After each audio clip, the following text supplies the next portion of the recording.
Benedict, yung 16,000 na pamilya ay nasa mga evacuation center pa ba? Magandang gabi, June.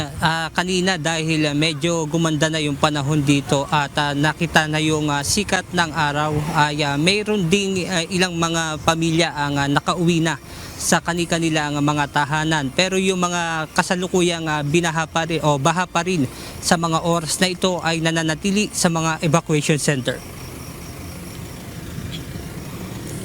Hindi na makatawid sa kabilang ilog si Nanay Serila dahil pabalik sa kanyang bahay dahil sa pagtaas ng tubig sa Cagayan River. Ayon sa kanya, dahil sa pagtaas ng tubig, napilitan silang tumawid patungo sa bahay ng kanyang anak upang doon magpalipas ng magdamag.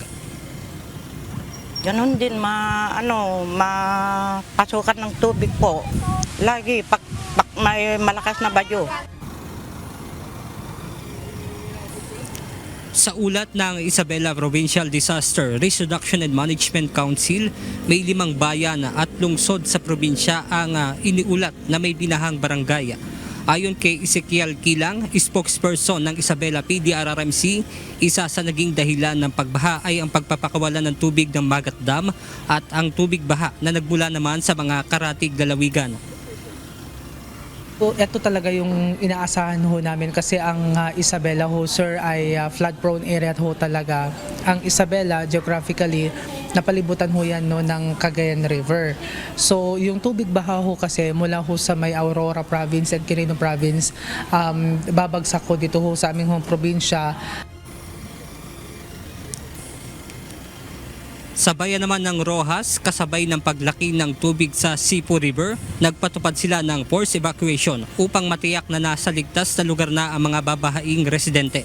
Ayon kay Norman Cesar Sinaban, head ng Rojas Municipal Disaster Risk Reduction and Management Office, dahil sa volume ng ulan sa Mountain Province, kung kaya't umapaw ang tubig sa naturang ilog.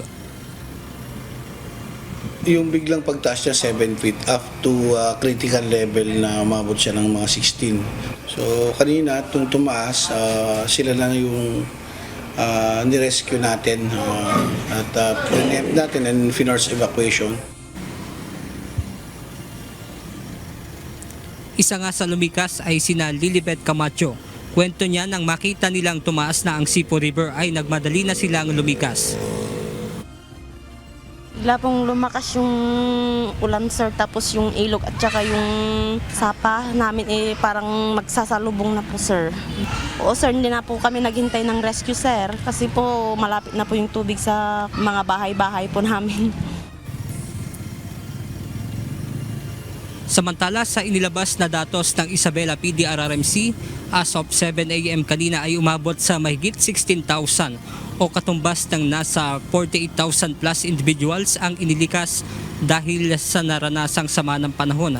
Wala namang naiulat na casualty sa lalawigan dahil sa bagyong Uwan.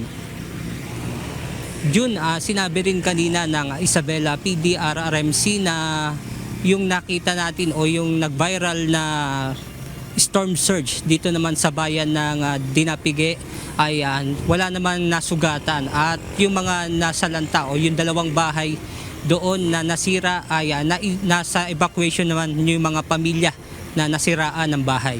At yan muna ang ating update mula rito sa Ilagan City, Isabela. Balik sa inyo dyan, June.